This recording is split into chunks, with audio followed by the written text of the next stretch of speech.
நிறைவாழ்வு AG சபை வழங்கும் morning மன்னாவிற்கு உங்களை அன்போடு வரவேற்கிறோம். கர்த்தருடைய பரிசுத்த நாமம் மகிமைப்படுவதாக. இந்த நாளிலே உங்களை சந்திப்பதிலே மிகுந்த சந்தோஷம். எனக்கு அன்பான தேவ பிள்ளைகளே, என்ன பிசாசு கட்டி வச்சிருக்கிறான். எனக்கு ஏதோ ஒரு கட்டு இருக்குது, என்னால வெளியே வரவே முடியல, நான் சில காரியத்துக்குள்ளாக விழுந்து கிடக்கிறேன் அப்படின்னு சொல்லி நீங்க ரொம்ப புலம்பிக் கொண்டிருக்கீங்களா? கர்த்தர் இன்றைக்கு உங்க கூட பேசுகிறார். எபேசியருக்கு எழுதின புஸ்தகம் 1ஆம் அதிகாரம் வேதத்தில் அழகாக சொல்லப்பட்டிருக்கு. 13வது வார்த்தையினுடைய கடைசி பகுதி இப்படியாக சொல்லப்பட்டிருக்கிறது.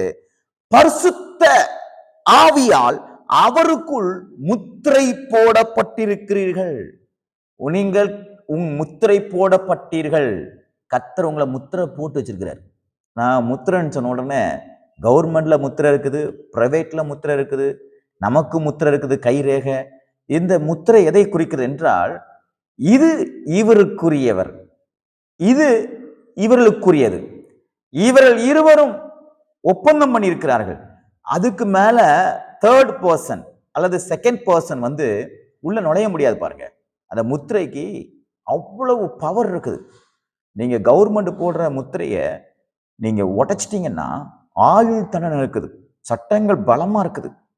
அப்போ ஒரு சாதாரணமா ஒரு அரசாங்கம் போடுகிற முத்திரைய எந்த மனிதனும் உடைக்கவும் முடியாது, தகர்க்கவும் முடியாது. இப்போ ஒரு வீட்டை சீல் வச்சுட்டாங்க, ஒரு கடையை சீல் வச்சுட்டாங்கன்னா, அந்த சீலை எடுத்துட்டு அந்த கடையை திறந்துட்டாங்க, வீட்டை திறந்துட்டாங்கன்னா, அவங்களுக்கு வரக்கூடிய தண்டனையை பார்த்தீங்கன்னா பயங்கரமான தண்டனை. காரணம், அரசாங்கத்தை நீ மதிக்கல, சட்டத்தை நீ மதிக்கலன்னு சொல்லி அவர்கள் தண்டனை கொடுப்பார்கள். ஆனால் நீங்களும் நானும் பரிசுத்த ஆவியினாலே முத்திரை போடப்பட்டிருக்கிறோம். எனக்கு அன்பான தேவ பிள்ளைகளை, ஏன் இதை அழுத்தமா சொல்றேன் தெரியுமா? உங்களை எந்த விதமான இருளின் ஆதிக்கங்களும் தொட முடியாது, தொடக்கூடாது என்று கட்டளை கொடுக்கிறேன். ஏனென்றால் நாம் பரிசுத்த ஆவியினாலே முத்திரை போடப்பட்டிருக்கிறோம். ஆகையால் பிசாசு தொடும் போது பரிசுத்த ஆவியினர் சொல்லுவார், ஏய், திஸ் இஸ் மை ப்ராப்பர்ட்டி, இது என்னுடையது, எனக்குரியவன் இவன், இவள் எனக்குரியவள். அதனால வியாதிகளோ சோதனைகளோ பிரச்சனைகளையோ பிசாசு கொண்டு வரும் பொழுது நீங்கள் தைரியமாக நில்லுங்கள்.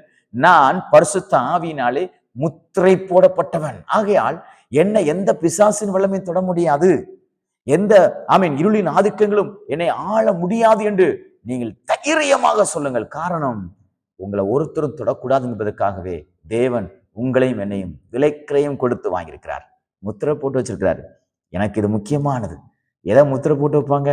ரொம்ப முக்கியமானது, யாரும் தொடக்கூடாது, வேற யாரும் இதை யூஸ் பண்ணக்கூடாதுன்னு. அதே போல தேவன் உங்களை ஒரு முத்திரை போட்டு பாதுகாத்து கொண்டிருக்கிறார். ஆகையால் பயப்படாதிருங்கள்.